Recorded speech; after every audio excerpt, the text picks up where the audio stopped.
So growing up, I was an adrenaline junkie. I just loved getting that feeling of an adrenaline rush. I think when I learned to ride a bike, it wasn't more than like a few weeks before I was literally like riding my bike off the roof. In fact, probably my most um, uh, strong memory of having an adrenaline rush was literally the first time that I rode my bike off the roof, and I was probably 6 years old. To this day, my parents might be watching this video right now. Sorry, Mom and Dad, I don't think you ever know that I was doing half the things that I was doing, and you certainly didn't know that I was riding the bike off the roof. So I don't know, it might be a little bit too late for you guys to ground me for that right now. But when I first started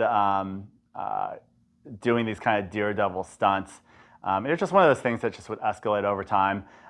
My buddy, my best friend growing up, a kid named David, he lived across the way from these two other kids, Danny and David. Danny and David were, they were probably classified as like not so good kids and bad kids.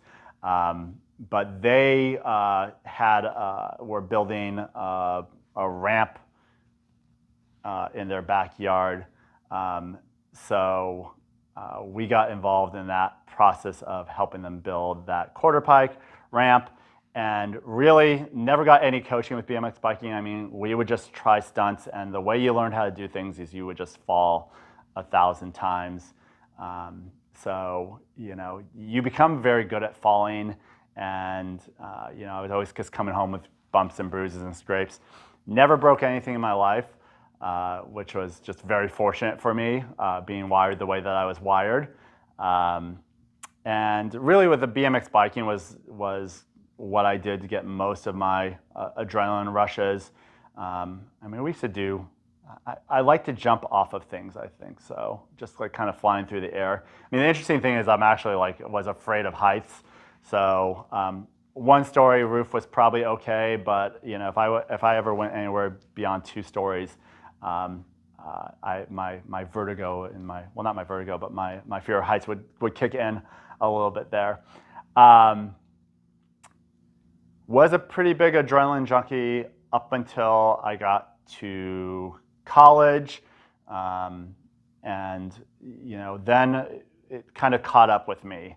And shortly after I graduated college, that's when, you know, all this wild stuff that I'd done as a kid, I started getting some back pain related to that.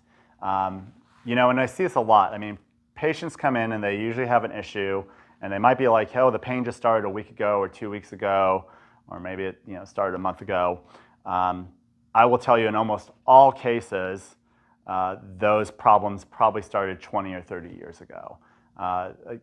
Most problems that we start feeling today are things that started a really long time ago. And if you think about the same way you think about tooth decay. You know, when a cavity starts to hurt, you don't think it's from the sandwich you just bit into. Okay, you understand that's a process. That cavity started years ago. It's not even from the one piece of chocolate cake you ate 5 years ago. It's accumulation of things. And we see this more often than not when people come in with problems with their body. And so that's kind of what I had done to myself with all these wild things I did as a kid. Then I started going to chiropractic school, and I realized at chiropractic school very closely, I'm going to be using my body for the rest of my life with what I do professionally. And I became a reformed adrenaline junkie. I just was like, I need to give all that stuff up. And it's kind of funny to now because I find myself scared to do a lot of things that I wasn't scared to do at all. But I have a son who's 10 years old, and he's certainly wired the way I was when I was 10. He just is just a wild child, and certainly likes the adrenaline rushes. So it's been kind of fun for me because I'm actually getting that a little bit more of that aspect back in my life. Of course, I have to be very, very mindful of my body because I do need this body to do all the things that I do on a daily basis.